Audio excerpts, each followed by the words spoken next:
But Hi, welcome to our channel. I hit dead on with it, though. Actually, perfect.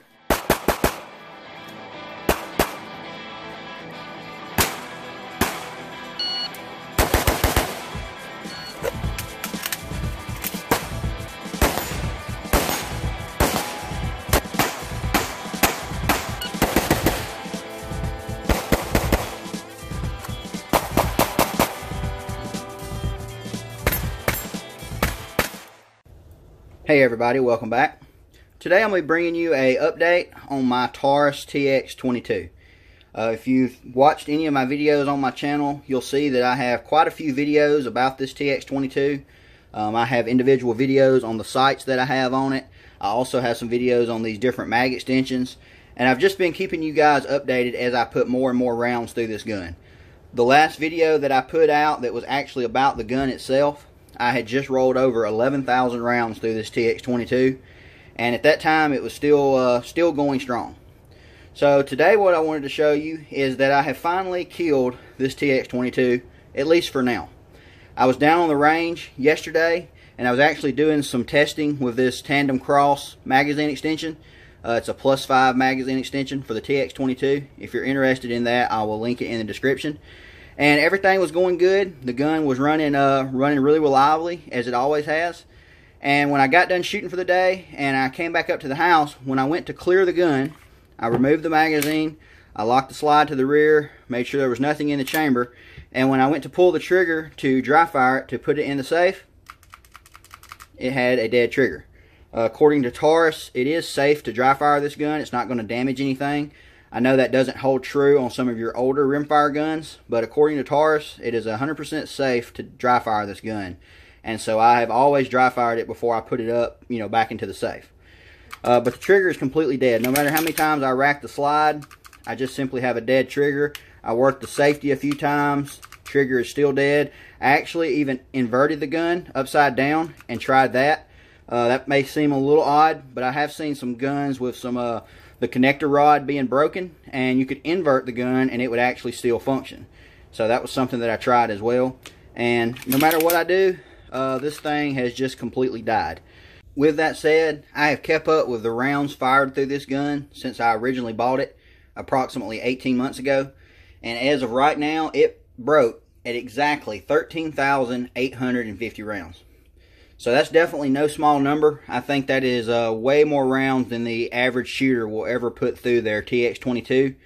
But I have had this one a pretty good little while. I do shoot a good bit, and I have put this thing in the hand of a lot of different shooters, and that is why the round count is so high. So I haven't even took this thing apart. Like I mentioned before, it broke yesterday. I went ahead and just put it in the safe, and today I am making this video. So what I'm going to do is I'm going to take it apart real quick and see if I can diagnose exactly what is wrong with it. Alright, as you can see, I've got it disassembled. It did not want to come apart. There was just several areas where it was just really bound up. But I was able to get it apart. And what I found is, this is your firing pin. And for the striker, I should say. And right here at the end of the punch, you see that little spot? There is a piece that is broke off and is missing. See if I can get this where you can see it. And there is the little piece that is missing right there. So that was just floating around loose in there. And it has definitely sheared that little piece off. Also noticed on the striker spring here, you see how the end of that spring is just a little bit bent and just doesn't look exactly right. That spring was kind of hung in there pretty good. It didn't want to come out. So I did notice that as well. So that's what I was able to find. So what I'm going to do is I'm going to try to get this thing back in one piece, and I'm going to contact Taurus and get it sent off to them, and hopefully they'll get it taken care of. As you can see, I got the gun back together. It went back together much more smoothly than it came apart, that's for sure. I'm sure having that little piece floating around in there is what was causing it to be so hard to disassemble.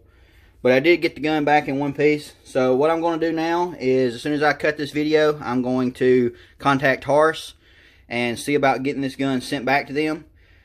I don't know how long that's going to take with the current world situation. I know everything to do with guns is really slowed right now, whether you're trying to buy guns or ammo, or in this case, send one back for repair. But I'm going to contact them and get this sent back to them as soon as I can. As soon as I get the gun back from them and do some testing, hopefully they'll get it fixed, and I'll come back and give you guys an update.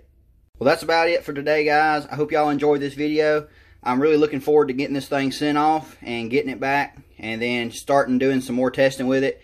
I was really wondering from day one how long this pistol was going to go before I had problems with it, since I do put such an exaggerated round count downrange. And I'm looking forward to continue the testing as soon as I get it back from Taurus. If you guys have any questions that you want to ask me directly, Instagram is the best place to do so. Also, if you're not following me over there, I would appreciate that as well. And as always, thanks for watching, and I'll see y'all next time.